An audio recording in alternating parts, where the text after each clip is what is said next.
Good evening all of you. I hope you all will be fine. पिछली बार हमने actinides का lecture number 1 किया था, जिसमें हमने इंट्रोडक्शन किया था एक्टिनाइड्स का, साथ ही हमने electronic configuration and oxidation states को देखा था।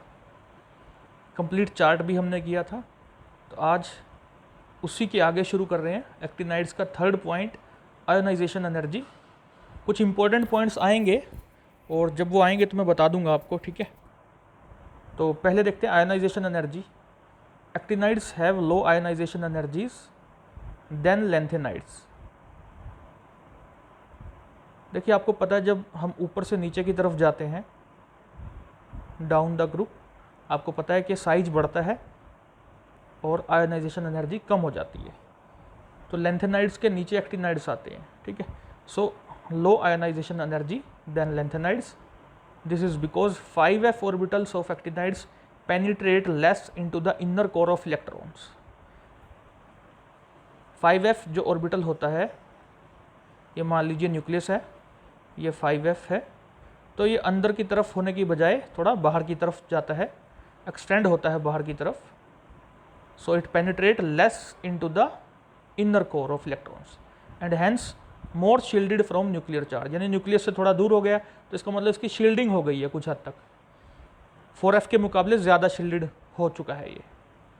तो यानी कि इलेक्ट्रॉन 5f से निकालना आसान है, यानी कि कम एनर्जी लगेगी। So ionization energy is less, hence outer electrons of actinides are not firmly held. बहुत अच्छे से पकड़े हुए नहीं है न्यूक्लियस इनको, ठीक है। So this can be removed easily, that's why ionization energy is less than lanthanides. Melting and boiling points moderately high है, बहुत ज़्यादा हाई भी नहीं है, कम भी नहीं है, मॉडरेटली हाई है, but lower than transition metals, ठीक है।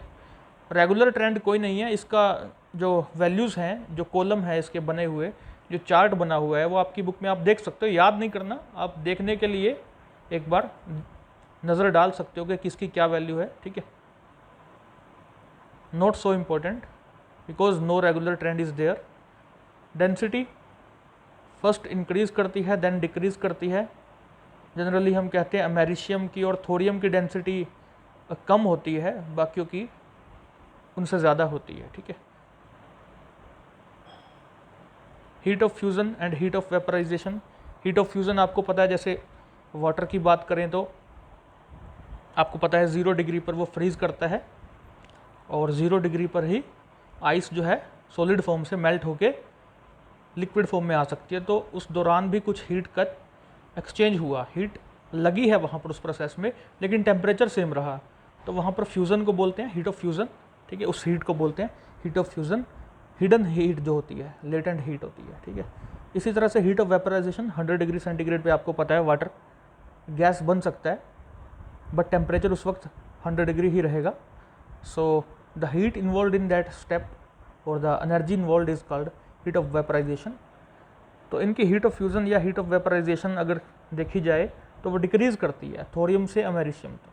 सभी की नहीं है, सिर्फ थोरियम से अमेरिशियम की देखी गई है, ठीक है। वो डिक्रीज़ करती है। यहाँ से हमारे कुछ इंपॉर्टेंट पॉइंट्स शुरू होते हैं। 2 इंपॉर्टेंट पॉइंट हमने पिछले लेक्चर में किए थे और अब कुछ और इंपॉर्टेंट पॉइंट्स हम देखने जा रहे हैं। तो कलर ऑफ आयंस, देखिए ये कलर्ड होते हैं, ठीक है। इनके आयंस कलर्ड होते हैं, वैसे तो ये सिल्वरी वाइट होते हैं, ठीक है। आयंस इनके कलर्ड होते हैं और कलर डिपेंड करता है नंबर ऑफ अनपेयर्ड इलेक्ट्रॉन्स। हम लेंथेनाइड्स में भी देख चुके हैं, वहाँ 4f इलेक्ट्रॉन्स देखते थे हम, यहाँ पर हम 5f इलेक्ट्रॉन्स देखेंगे। और कलर हमारा जो है FF ट्रांजिशन की वजह से हो सकता है, FD की वजह से हो सकता है, चार्ज ट्रांसफ़र ट्रांजिशंस की वजह से हो सकता है। मैंने लेंथेनाइड्स में आपको बताया था FF ट्रांजिशन और FD ट्रांजिशन दोनों बताई थी। मैंने वहाँ पर बताया था कि FF ट्रांजिशन लेपोर्टे अलाउड नहीं होती, ठीक है। अगर कुछ मिक्सिंग वगैरह हो जाए, FD मिक्सिंग, ठीक है, देन थोड़ा रिलैक्सेशन मिलता है और वो हो सकती है, ठीक है। विजिबल रेंज में जनरली ये आ जाती है, ठीक है। और FD की बेटा बात करें तो ये UV लाइट में हमें, मतलब UV लाइट गिरानी पड़ती है तब ये होती है। इसके बारे में आगे भी देखेंगे। तो लेपोर्टे अलाउड क्या होता है, लेपोर्टे फॉरबिडन क्या होता है, मैं ऑलरेडी आपको लेंथेनाइड्स में समझा चुका हूँ। आप चाहें तो वो लेक्चर दोबारा देख सकते हैं, ठीक है। वहाँ पर मैं कंप्लीट डिटेल दे चुका हूँ और मैं वहाँ पर मैंने स्पिन अलाउड कब होता है, स्पिन अलाउड कब नहीं होता, वो भी चीज़ बताई थी।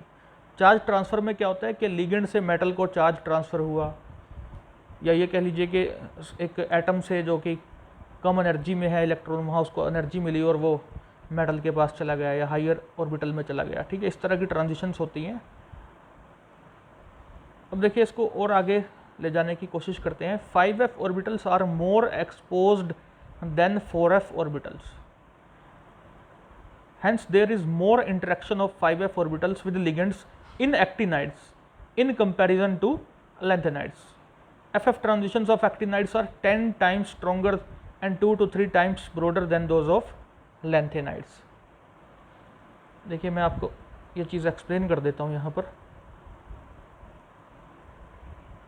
ये न्यूक्लियस है, 4f ऑर्बिटल न्यूक्लियस के ज़रा पास रहेगा और 5f थोड़ा दूर रहेगा, ठीक है।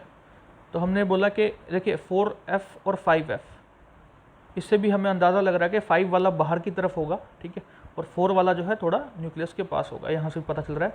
दूसरा है कि ये ज़्यादा एक्सटेंडेड है बाहर की तरफ, तो जो आने वाला लिगेंड होगा, लिगेंड का जो न्यूक्लियस होगा वो यहाँ के इलेक्ट्रॉन्स के साथ अच्छी इंटरेक्शन दिखा सकता है।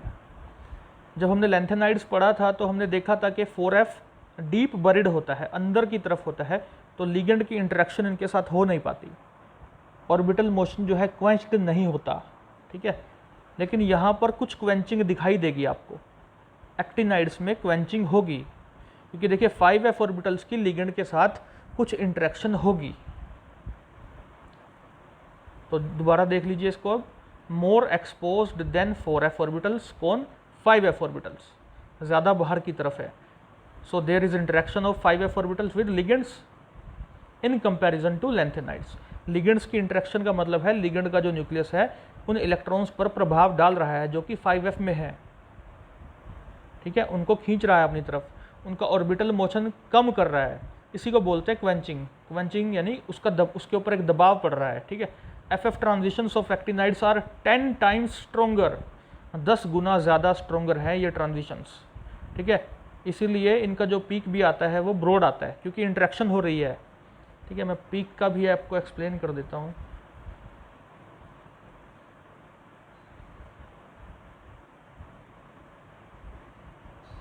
यहाँ पर करते हैं आपको एक्सप्लेन। डी ब्लॉक, एक तरफ डी ब्लॉक है, एक तरफ है हमारा डी ब्लॉक। यहाँ पर हम ले लेते हैं लैंथेनाइड्स, यहाँ एक्टिनाइड्स। लैंथेनाइड्स में आपने देखा था एक शार्प पीक आती थी, ठीक है, और डी ब्लॉक में एक ब्रॉड पीक आती है, और एक्टिनाइड्स में जनरली इनके मध्य की पीक रहेगी, ठीक है, ना ज़्यादा ब्रॉड होगी, मतलब डी ब्लॉक जैसी नहीं होगी, और लैंथेनाइड्स की तरह शार्प भी नहीं होगी, ठीक है।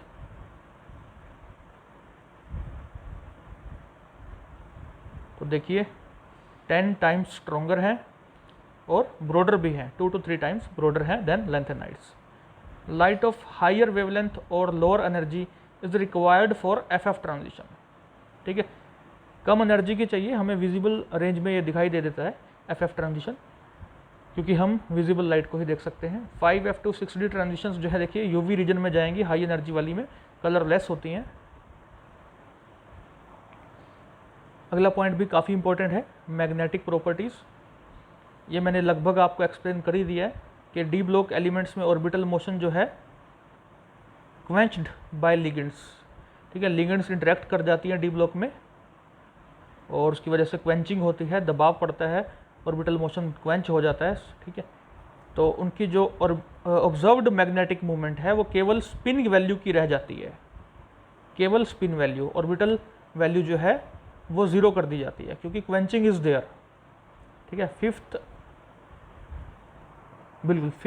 सेमेस्टर में आपको इसके बारे में पढ़ने को और भी ज़्यादा मिलने वाला है, ठीक है।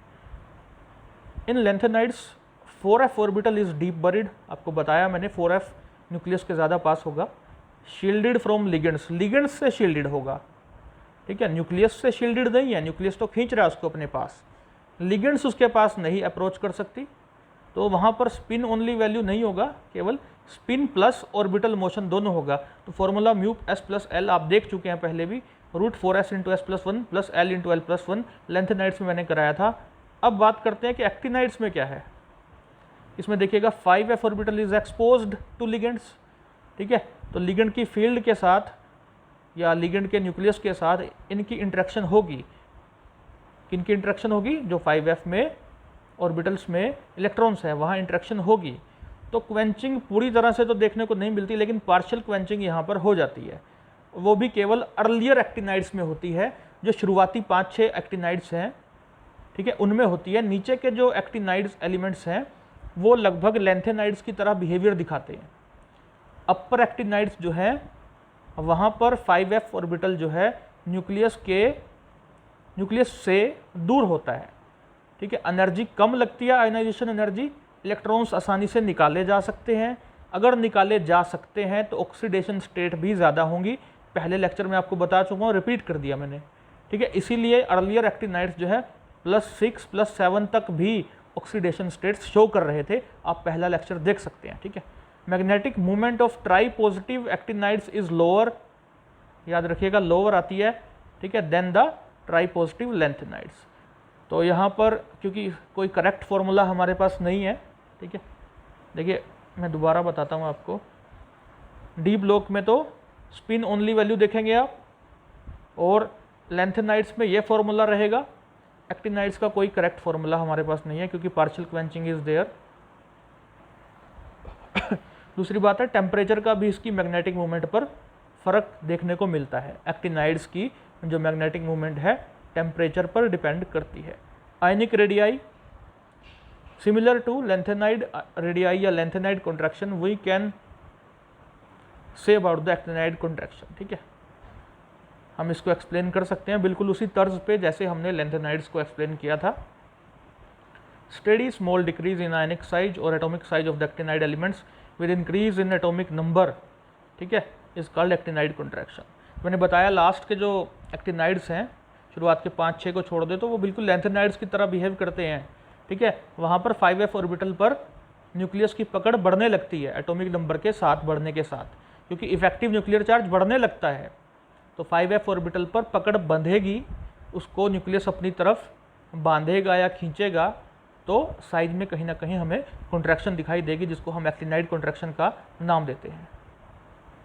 कोज ऑफ एक्टिनाइड कॉन्ट्रैक्शन, बिल्कुल अगर आपने लेंथेनाइड्स पढ़ा है मेरे साथ, ठीक है, मेरे वीडियोस भी देखे होंगे आपने, तो बिल्कुल वही चीज़ है, ठीक है, सेम है बिल्कुल। देखिए बस ऑर्बिटल का फ़र्क है, 5f आ गया है, वहाँ 4f हुआ करता था, ठीक है। तो 5f orbitals are being filled with electrons but the shape of 5 orbitals is, 5f orbital की शेप कुछ ऐसी है कि इलेक्ट्रॉन्स वहाँ 5f ऑर्बिटल्स में are repelling each other weakly, repel तो कर रहे हैं बट बड़े ही वीक रिपेलिंग है, ठीक है, रिपल्शन बड़ा ही कम है। Hence screening effect is less, screening effect कम हो जाएगा, ठीक है।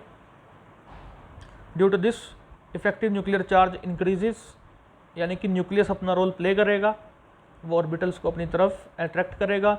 अगर वो अंदर की तरफ न्यूक्लियस की तरफ खींचेंगे तो क्या होगा, साइज छोटा हो जाएगा। So that is called as actinide contraction. 10th point है complex formation tendency. Actinides ions have high charge density, charge density बहुत ज़्यादा है। कैसे है ज़्यादा? साइज अगर छोटा हो और चार्ज ज़्यादा हो, ठीक है। आपने ऑक्सीडेशन स्टेट्स तो देख ही ली। अपर एक्टिनाइड्स जो हैं, अर्लियर एक्टिनाइड्स जो हैं, अच्छा खासा ऑक्सीडेशन स्टेट शो करते हैं +7 तक, तो चार्ज उनके पास अच्छा खासा आ सकता है और साइज उनका उसी तरह से छोटा हो जाएगा। देखिए इलेक्ट्रॉन छोड़ते जा रहे हैं तो साइज छोटा होता चला जाएगा, इफेक्टिव न्यूक्लियर चार्ज बढ़ता चला जाता है।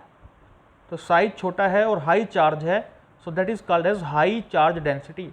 और अगर ऐसा है तो वो लार्ज नंबर ऑफ कॉम्प्लेक्सेस बना सकते हैं। कुछ एग्जाम्पल आपके सामने हैं। UO2NO3 थ्राइस -1 एक कॉम्प्लेक्स है ये, UO2NO3 ट्वाइस, H2O ट्वाइस, ठीक है, ये भी एक यूरेनियम का कॉम्प्लेक्स है, ठीक है। In general tendency to form complex follows the order. अब कॉम्प्लेक्स बनाने की टेंडेंसी है, डिपेंड करेगी। देखिए चार्ज डेंसिटी तो है ही, देख सकते हैं आप, +4 वाला सबसे ऊपर है, फिर MO2 2+ है, फिर M3+ है। यहाँ पर आप ध्यान रखिएगा 2+ वाला आगे है, 3+ वाला फिर उसके बाद आया, फिर MO2+1 है। Thank you very much for listening me. I hope you will like the video. Thank you.